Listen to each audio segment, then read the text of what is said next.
What up, my freaks? RuinusInsight here with part 18 of my Total War Warhammer 3 Man-Eaters Mortal Empires campaign. So as we saw last time, Greasus Goldtooth's new, improved, and now complete army had its debut against 3 full stacks essentially of orcs. They absolutely bodied said orcs, and we got to see the Crushers, the Lead Belchers, and the Iron Guts in action, all working together and quite nicely. Add to that, Greasus is fine, and he should be able to, well, probably take the rest of the Darklands fairly quickly. We might have him take Jarnagrund as well, or I don't know. We'll see. We'll see who gets the honor of doing this. I was originally going to save this for our main stack, but I'm not so sure that we want to actually wander over here and maybe want to move somewhere else. We'll see. For now, though, we've got fights with the main stack, and that is Deathmaster Snitch, as well as just tons and tons of Death Runners, plus Kunlun, which should be a pretty big fight. Let's see what we got going on here, shall we? Go to Kunlun, please. And, ooh, valiant defeat against Golgi's army. That's what I like to see. And yeah, we got some good stuff here.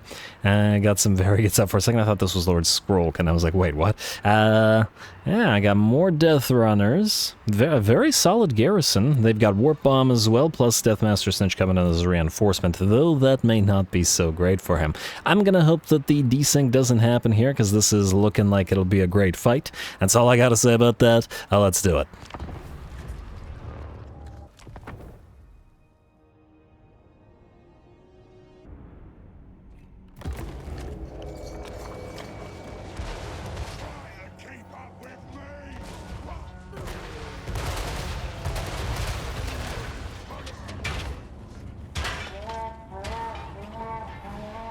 Alright, Golgi's saying something there in the distance, but, well, sometimes I just prefer to hear the sound of the Lead Belchers instead. And said Lead Belcher is going to start the battle off by knocking out all the enemy towers. This, of course, is just going to sort of prep our assault on the enemy, because Deathmaster Snitch is coming in onto the map from this side, and we're going to want to fight him first. We'll leave some space between us and the edge of the map so that they don't get sort of bogged down and trapped here, so that they can move towards us and fight us, plus we want range to actually charge the enemy. Now, that's kind of interesting. Rather than summoning all those clan rats from the Menace below on top of the Lead Belchers, they decide to summon them on top of the Golgi Man-Eaters, and, well, get torn apart within seconds, including with the completely necessarily fancy moves by the Eshin Man-Eater. And the Eshin Man-Eater will be facing up against Clan Eshin. Ooh, gotta make sure that he gets at least a couple of chances to fight Deathmaster Snitch. Though, of course, Golgi will want to fight him as well. Anyway, Clan Rats are out, and Death Runners are in, as Deathmaster Snitch finally enters the fray. The Ogre Pistols will be knocking out at least a few of the enemy units, but obviously they are not going to be so good against infantry as compared to what they usually would be used against. As in the big boys, the single entities, and all that sort of stuff. Deathmaster Snitch is on the field now, and Golgi will fight directly, or will run directly towards him, while we allow the enemy to close the distance with us so that we can fight and sort of even ground, more or less, without once again trapping them at the edge of the map. And there we go.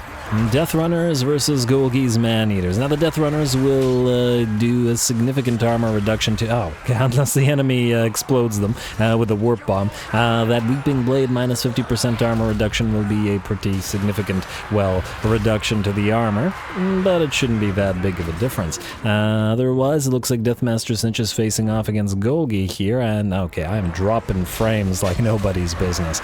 It tends to happen. My PC can't really handle the fight against the fights rather against the rats too well, as there's just too many units on screen, too many moving at the same time.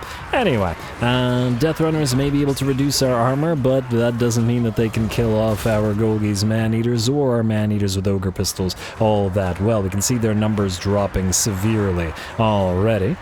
And frankly, charging directly into a blob like this rather than into the back line is probably what is going to do them in.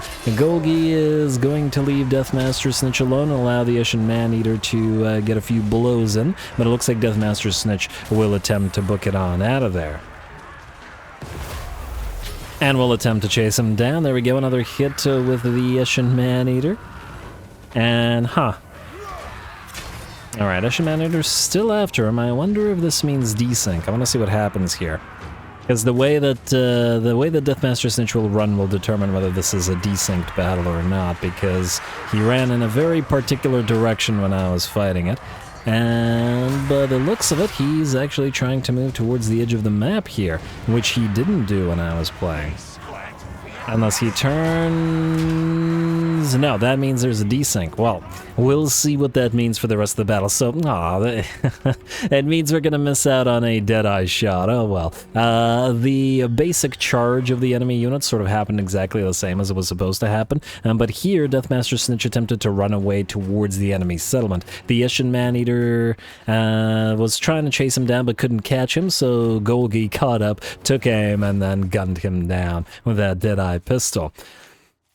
Biggest issue with the desyncs is not getting to see those Deadeye shots, but oh well. We saw plenty of them in the early game, and let's face it, we're now giving other armies the chance to shine a little bit more since Golgi took the spotlight in the first, like, I don't know, 50 battles or whatever it was. Anyway, it does look like some of the enemy artillery and whatnot have arrived, but with the desync it looks like some of our units have moved forward. You can see some of them are sort of not moving because the orders are different than they would normally be. But all good, since the enemy melee units are destroyed. It's not like the remaining Warp Lightning Catapult crews, and I see some Rattling guns and stuff, are going to be any kind of threat to us. And I guess it's nice to see the Man-eaters with Ogre pistols fight in melee a little bit. I always enjoy their sort of switching it up, using the pistols to fire in melee, as well as those big old swords of theirs. Alrighty, and by the looks of it, the main stack of Deathmaster Snitch is destroyed, but of course, that was only the beginning. They still have plenty, and I do mean plenty of rats, to be found within the enemy settlement. So, let's reorganize, and another unit of clan rats will spawn, this time on top of the lead belchers, while the rest of our units head on in. Golgi and the Eshin Man-eater are going to lead. We've already made, what, 3 breaches in the enemy walls? And they will rush towards the enemy Rattling guns. I do like how the Eshin Man-eater does help clear the way a lot for Golgi. It's actually a pretty nice pairing because the Eshin Man-eater is fairly quick but also has that explosion ability that disrupts enemies' formation, and if these two get stuck, they can continue moving together. Alright, can't follow them much further, unfortunately, due to the bridge overhead, as for whatever reason they made it so that the cameras can't go over that were under the bridges. And similarly, I guess spells get screwed over by the bridges as well. There's that explosion ability, knocking the enemies around just to make sure that these two stick around together and keep on fighting. Oh, damn. What's the mass on the Eshin Man-eater? It's Golgi, Eshin Man... No, it's Golgi. That's... Oh, for the love of game. Come on.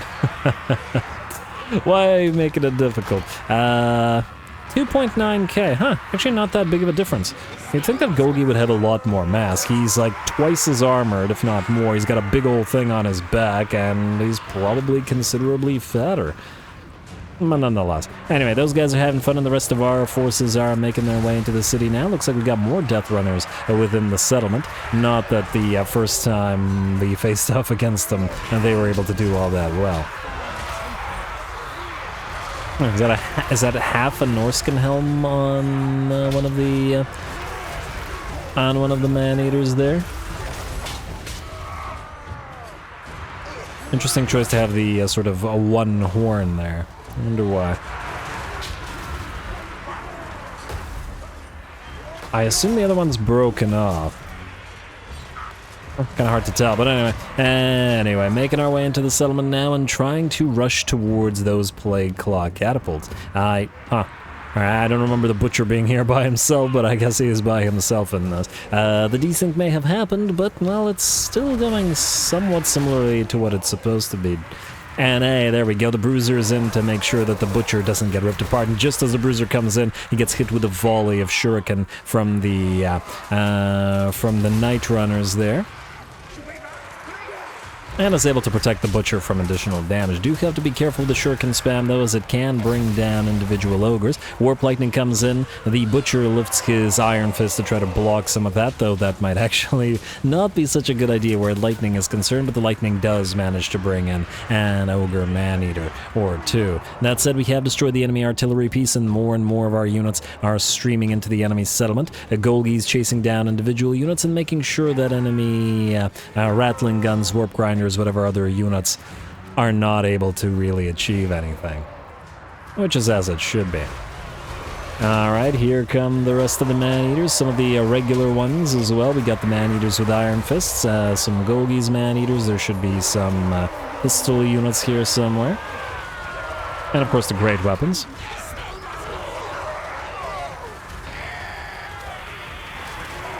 And we're very much in the settlement now, and I do believe the enemy is probably pretty screwed. Where are you gonna run?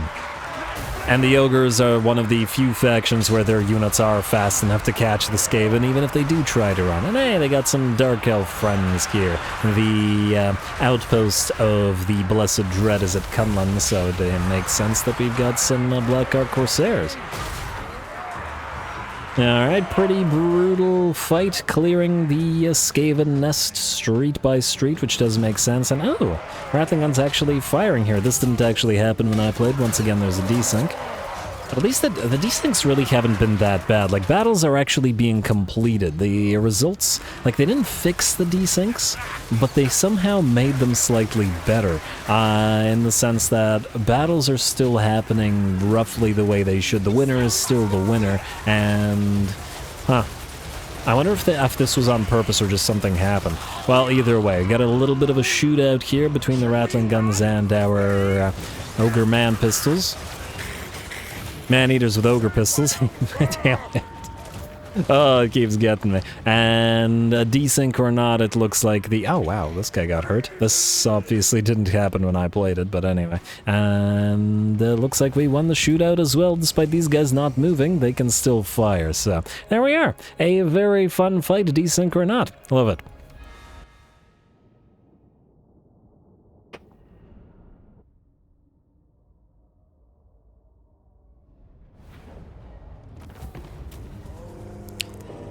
Alright, there we go. Very nice. Deathmaster Snitch's army being in march stance obviously meant that was probably never going to go too well for him, but it was still a really fun fight. We got to have the Eshin Man-eater fight Deathmaster Snitch for a little bit of ironic action, and otherwise the... Actually, since he's reinforcing, but he's reinforcing in march stance, does that mean he's destroyed or he's not? I guess we're going to have to find out in a second. Anyway, damage-wise, let's see. We lost 2 units of one of the unnamed Golgi's Man-eaters, but the winner of the day with 517 kills and 30,000 damage was Golgi's gang. Golgi himself, not too far behind, 23k damage as well, and the Butcher of the Heavens, and dropped a few not too bad spells. The Man-eaters were closing in terms of damage and kill count, and the range units were a little bit more supporty in this particular battle, so it does make sense. Alright, very nice. Let's see if this army is destroyed fully. We should also, I guess, give this to our client, because we want to maintain movement. Yes, and then stop it. Okay, don't move away. There we go. We got hero action success chance plus 4% in stock on Golgi. Now, Golgi technically already has been using stock via... Let me just see here. Satisfied client, good. He has the Night Goblin Toxins, so he already has stock via that, but it does give him poison attacks, which is quite nice. That said, we could potentially give the poison attacks to one of our regular other man-eaters and pop something else, like the Lichbone Pennant or something on Golgi. Certainly something to think about. Either way, he has level 50 now, which is the last point, which is the Mentor point. He also has maxed out Fighty Tree. Obviously, he's not as fighty as someone like Skulltaker is in terms of his stats, but he does have a lot of healing and stuff available to him. I wonder... well, I mean, I was about to say, I wonder what it would look like if the two were to face off against each other maxed out, but I imagine Skulltaker with the Cloak maxed out would probably be able to carry it, but who knows? Depends on... Oh, yeah, and he because he negates the healing, doesn't he? So, yeah, but anyway. Let's chase down Mr. Nurglost here. Like so. And auto-resolve this. Oh, this better not damage our army more than the actual fight did. 2 lost. How many did we lose in that fight? 3? Very close, auto-resolve. Very close. Let's see the captives. I don't think it'll revive anything, but who knows. Alright, and we got a channeling staff. Probably not going to get too much use out of it, but at this point, any additional item is helpful because we just don't have enough items. We have a lot of heroes, but we don't get enough items for the amount that we have, and now we can't transform that into anything else, but that's alright. Mercenary contracts. Alright, let's see what we got here. Heralds of Ariel. Ooh, free research rate. That's great. The main issue with this is that we want to get to Scrag, and honestly none of these take us to Scrag. Going after Malekith for a few turns might not be too bad, although we have fought Dark Elves already. I'm just sort of eyeing that research rate. Yvress wants us to attack the Dread Fleet, the Drowned, or the Cult of Pleasure. Martial Prowess. Whoa. Huh. Wait, what? Martial Prowess Rare, assign Man-Eater unit, so we could also give this to Golgi, so that's a free plus 12 melee defense, if hit points are greater than 25%, which is always, which is quite nice, because melee defense is one of his lacking stats. That's certainly tempting. Wait. Yvress, we got 20 turns to deal with this. The rewards aren't quite as nice as, well, free research rate, from the Heralds of Ariel. Neither is the money or the meat. Dread Fleet, Drowned, and Cult of Pleasure, eh? How close would we be? The thing is, let's say we teleport here. The Dread Fleet is all the way down here, so we'd have to sail, and that definitely wouldn't complete the contract. Although I was kind of curious as to whether the... Galleon's Graveyard would have a... special, I don't know, sea maw or something like that for us. The Drowned are... Ooh, Celestra's right there. We could... If we were to do the thing for the Sisters of Air... Whoa. Huh? Why don't you like us? Military actions against Nagaroth. Well, I guess we could kill you. I was going to use them for trade. Because we are currently getting more than half of our money from trade. In fact, let's just double check here. Okay, nobody new wants to trade, unfortunately. Oh man, alright, well let's complete the contract, and then while we do the other stuff over the turn, I'll think about where we want to go with Golgi next. Or we just wait the turn and then ignore it, and then I assume we're going to get a contract from Reichland sooner rather than later to deal with Sylvania, and that'll mean moving down to Scraggy. Because otherwise we'll never get him. And it'll just be impossible because, well, minus 28, not horrible, but it's still kind of difficult to confederate him. And I do want him on field, even if the supply lines would probably make his army unaffordable. Alright, Golgi, sit there, wait, I gotta think about this. Brawler Guts, Mr. Paychest Gold Eater, the longest name of all of them. Greasus may be the biggest and the fattest, but, well, this guy's got the bigger name. Although, to be fair, Greasus has like 1 billion titles as well. Not as many as Cetra, perhaps, but still a fair few. Alright. The Groundbreaker thing is really nice. It's the same type of explosion that you get from the Thunder Mace that Golgi's been using, and the only reason we haven't replaced that weapon, it's just that rank up and rating stance is really hard. Ugh. Anyway. I mean, I imagine it's a lot easier in the early game, and right now it's not something that we are liable to get. Let's supply the points before we attack. I'm gonna say... just keep going through Quartermaster into Renowned and Feared. I don't think there's anything here that we really need, because we've already upgraded everything except the Tools of Destruction, which would be nice, but these things are already pretty strong even without. Alright, Fire Bellies. Arcane Conduit for you. Arcane Conduit for you. And, ooh, yes, an axe for Brawler Gets Krog. Speaking of, alright, he has that more powder thing, but that's not super useful on you. Let's attack Blood Mountain and hopefully draw these guys into the fight, because they, for whatever reason, these guys seem to always be trying to run away from the Nobblers, which is kind of sad, but I'm not even gonna risk it. Then we might not be able to reach him, and this way we guarantee it. We also got the Banner of Eternal Flame here. We can pop it on, let's say, one of the Giants, maybe? Or you know what? The Bruiser is usually in the middle of the fight.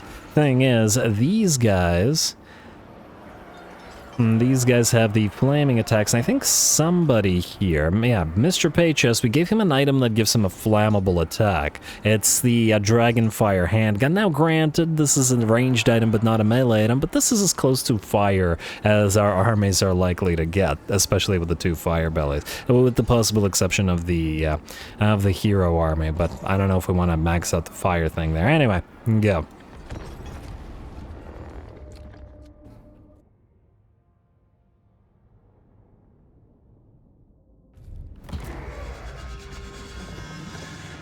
There's gold in this for us, if we kill that lot properly first. There's gold in them there Norskins. Let's go. Alright, infinite daggers being thrown as we start the battle off. Once again, I really love watching the Nobbler Trappers work, and they do good work. Look at those Marauder Hunters or Marauder Horsemen drop. Similarly, the enemy Marauder Hunters drop in just as quick, and 2 units have been cleared out. Granted, they started off damaged, but nonetheless. A unit of Spears gives chase to the Nobbler Trappers, but they are unshielded Marauders, and that's also a pretty bad place to be. Daggers hitting them from the front and from the sides as the rest of our units finally close the distance and charge on in. Once again, really enjoying the attack animations of both the Bruisers and the Paychest guys. There we go. Big old splash damage on them. And the Firebelly's animations have always been fun. Oh, the frickin' belly attack. I love it. I mean, I guess there is a good reason that these guys have that big old spike on their belly, because they can use their gut plate as a weapon as well. Always fun to watch. Our hero army is nearly ready, so I'm excited to try them out a little bit more. Anyway, enemies are running away now. We're sending dagger and scrap from the scrap launchers after them, and whacking away a bit at them as they run away. The Slaaneshi army, the reinforcements, have also now nearly arrived, 18 seconds. Though they certainly will arrive too late to bail out the poor Norskins. But that's what we wanted. We're going to form up. We're going to use this little impassable terrain, this little rock, as a pseudo-wall while we begin bombarding the enemy with scrap from our scrap launchers. Once more, they're probably a little bit far, and the AI has this annoying capacity to be able to dodge every shot from your artillery pieces. But what can you do? Personally, I do wish, it's not a toggle, right? It has something to, it has to do with the difficulty, right? Of the, like, I don't think the AI dodges artillery fire in normal difficulty, does it? Anybody who plays at normal difficulty, can you let me know? Does it have to do with difficulty, or is it, like, always dodging all artillery shots? Anyway, my point is, while it does make the battle a tiny bit harder when the AI refuses to get hit by artillery fire, at least the arcing artillery fire, it, at the same time, I don't know, takes me out of the realism a little tiny bit, and I demand realism in my Warhammer games, damn it. Anyway, all that aside, we are formed up, the enemy is moving close to us, gonna get a couple of those flame breaths from those fire bellies into the enemy range units, and the enemy will hit us back with a pretty solid use of that penumbral pendulum, taking about 40% of the HP, maybe 45% of the HP off the pigback knights. We will, however, oh no, that's really not good. Another penumbral pendulum and an overcast searing doom hits our Nobbler Trappers just as they were firing upon the Marauder horses, taking off about 60 or 70% of their HP. These units are now non-viable and will have to back off. Damn those spellcasters, we're going to have to switch up how we deal with this. Ignore the war shrine and head directly towards the enemy Lord of Metal in particular, as both our Bruiser and our Lord will have to deal with him. The other sorcerers aren't going to be as important because this Shadow Sorcerer only has Melkoth's Mystifying Miasma, but those Searing Dooms will obliterate piles of Nobblers. So, these two will beat down the Lord and, well, have nearly completed doing so. Oh, that must be so frustrating. While the rest of the army begins its fight. Firebelly will sort of be in the center of the enemy formation, holding the enemy off, but also reflecting melee damage with his Flame Incarnate ability. And I think he already used his eruption ability as well, though I'm not sure I remember. The Giants, of course, continue to act as anchoring points for our battle lines and will attempt to work on the enemy aspiring champions. Pigback Riders versus aspiring champions, after all, a pretty darn bad matchup, and we'll need the Giants' heavy damage to be able to deal with those guys. Out here, the other sorcerer on top of that war shrine. I've always loved the animations on the war shrines as well, the way that the rider actually sort of hangs off and whacks people with his staff. It's such a nice touch, and it makes me jealous of the animations in the third game on the older factions. They just sort of sit on their mounts and just have their mounts attacked.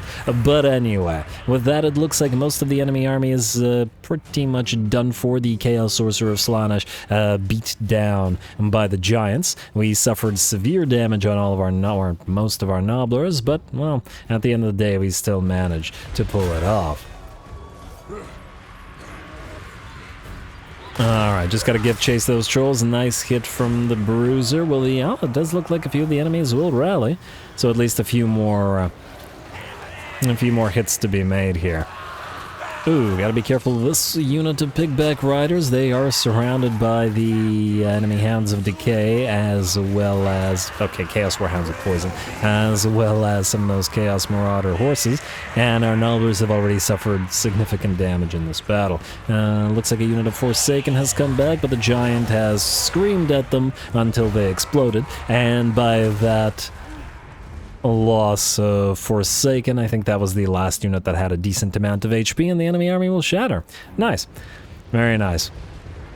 I wonder how many of the Nobblers the aspiring champions would have ripped apart if it wasn't for the Giants just obliterating them. But once again, I do feel like this army really works well with the Giants, though with the 56 melee defense on those tier 1 Nobblers is still pretty darn solid, especially now that we have poison on them as well. Anyway, a lovely, lovely fight as always for Mr. Paychest.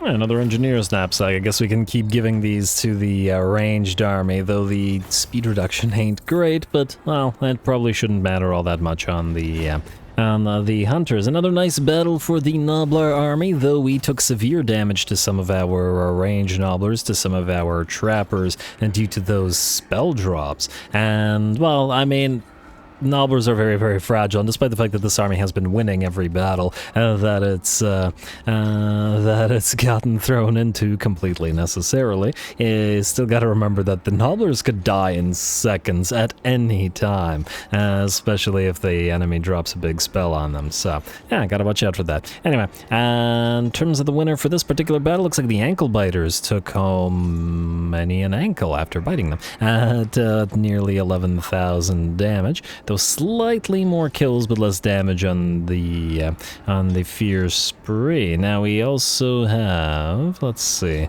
out of the trappers, looks like the tendon take. Wait, ankle biters and tendon takers. All right, fair enough. Fair enough. Nice.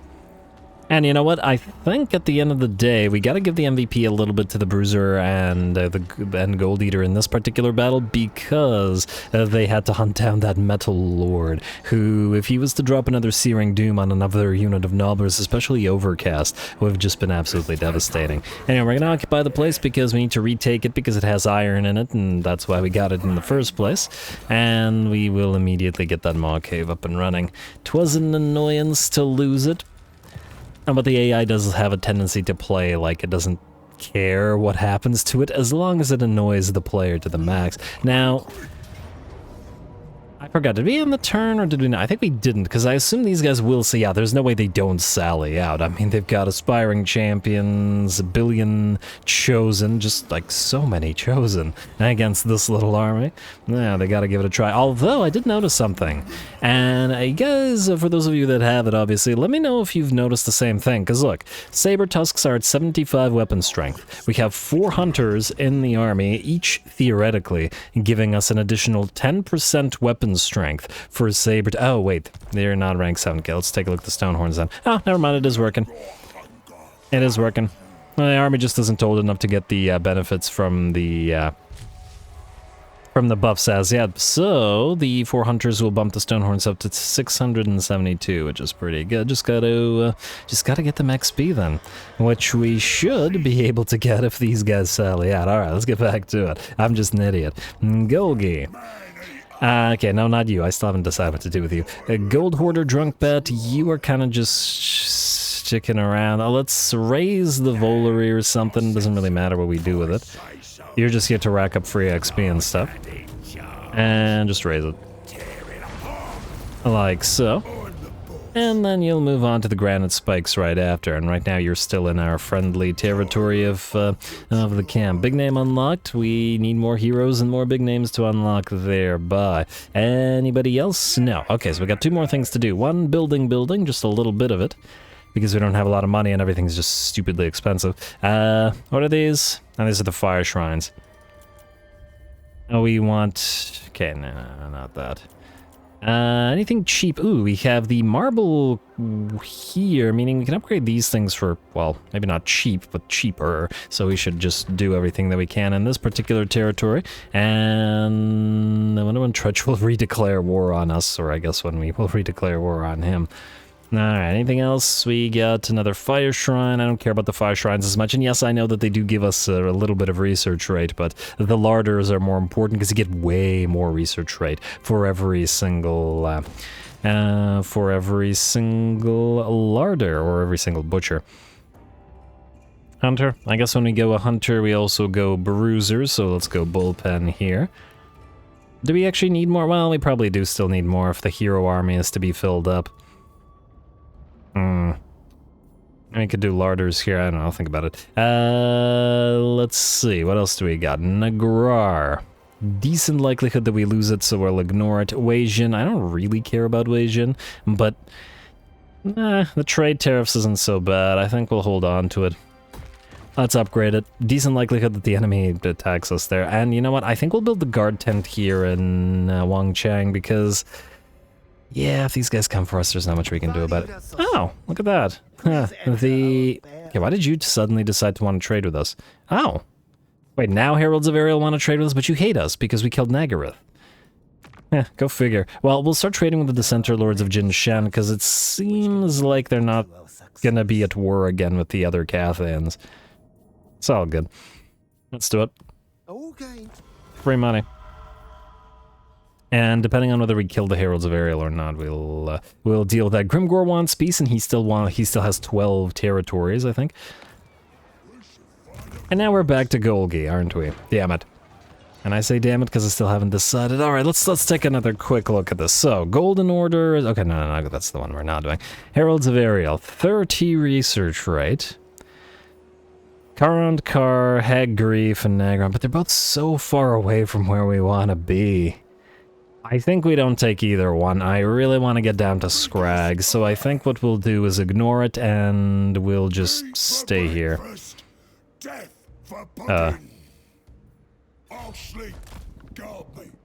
We'll head down to the city of Shigingen. And we'll just hope that we get better contracts next. I mean, it's not like these are bad contracts. Normally I'd take this, but with the interest in the campaign waning, we have to focus stuff, and I really want Scrag before the campaign ends, so that he can do some stuff. Anyway, unassigned skill points, building upgrades available. No, we already took a look at those. It's on the turn.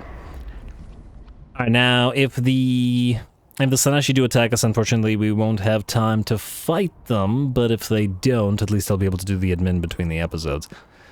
So let's find out. Moment of truth. Plus, it'll mean a guaranteed big old fight at the start of next episode if they do indeed sally out and attack us. So let's see what we're looking at, and you want peace? No. But they will attack us. Alright, well, that's lovely, and ooh, Sigvald is back. That's gonna make this Valiant Defeat Casualties High Battle even tougher. Honestly, this is our weakest army right now because we don't have sufficient buffs on the Saber-Tusks or sufficient armor. So I'm not 100% sure whether they'll be able to pull it off, but I guess we'll have to find out next time. I'm gonna end on a cliffhanger. What can you do? Stay tuned for more Ogres. Don't forget to leave those likes and comments below. Next time, Siggy and a billion chosen. All glory to the algorithm. And thanks for watching.